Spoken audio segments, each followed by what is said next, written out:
शेतकरी मित्रांनो नमस्कार। आपले कापूस पीक आता 13 ते 14 दिवसाचे झाले आहे। आपली 23 जूनची लागवड आहे। तर त्या याने आपले कापूस पीक झाले आहे। तर काही दिवसांनीच आपण पहिले खत नियोजन आपल्या कापूस पिकात करणार आहोत। तर शेतकरी मित्रांनो पहिले खत नियोजन कशा प्रकारे करावे जेणेकरून आपल्याला चांगले उत्पादन मिळण्यास मदत होईल। तर यासाठी हा व्हिडिओ तुम्ही संपूर्ण बघा। तुम्हाला संपूर्ण पहिले खत नियोजन कशा प्रकारे करावे हे समजून येईल।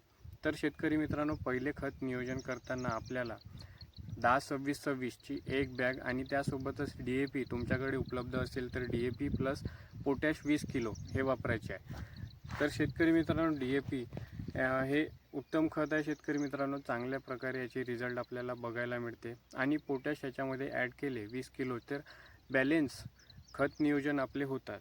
अशा प्रकारे आपल्याला हे पहिले खत नियोजन पार पाडायचे आहे। 10-26-26 ची बॅग तुमच्याकडे उपलब्ध असेल तर ती वापरा किंवा 12-32-16 तुम्ही वापरू शकतात। म्हणजेच NPK ग्रेड म्हणजेच नत्र स्फुरद पालाश हे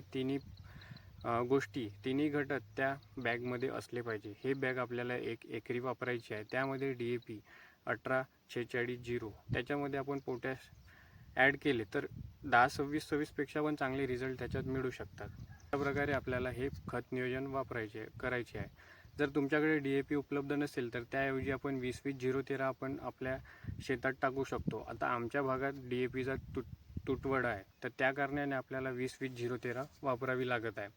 तर 20-20-0-13 आणि 10-26-26 ह्या बॅग मी आपल्या शेतात वापरणार आहे आणि कापसाचे पहिले खत नियोजन या बॅगेतून आपण देणार आहोत। पहिले खत नियोजन आपल्याला आपले कापूस पीक 20 दिवसाचे झाल्यावर करायचे आहे।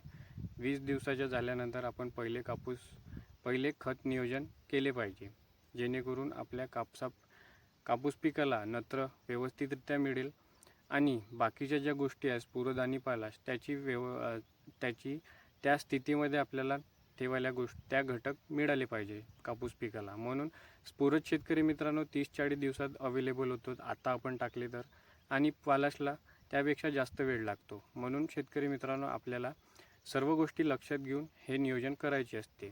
आधीच जर खत नियोजन केले तर आधी सिंगल सुपर फॉस्फेट तुम्ही बेड तयार करताना टाकू शकता।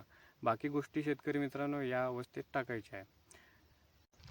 जर शेतकरी मित्रांनो तुमच्याकडे DAPचा तुटवडा असेल तर आपल्याला त्या जागी 20-20-0-13 हे वापरायचे आहे आणि त्याच्यामध्ये आपण पोटॅश 15-20 किलो टाकू शकतो।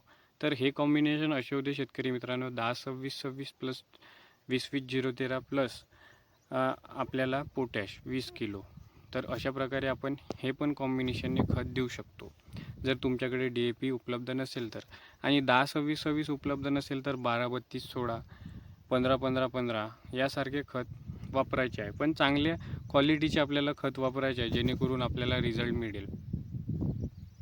तर शेतकरी मित्रांनो अशाच माहितीसाठी लाईक शेअर सबस्क्राईब करा। व्हिडिओ आवडला असेल तर नक्की लाईक करा। इतर शेतकरी बांधवांपर्यंत ही माहिती पोहोचवा। पहिले खत नियोजन कशा प्रकारे करावे ही माहिती त्यांच्यापर्यंत पोहोचवा। धन्यवाद।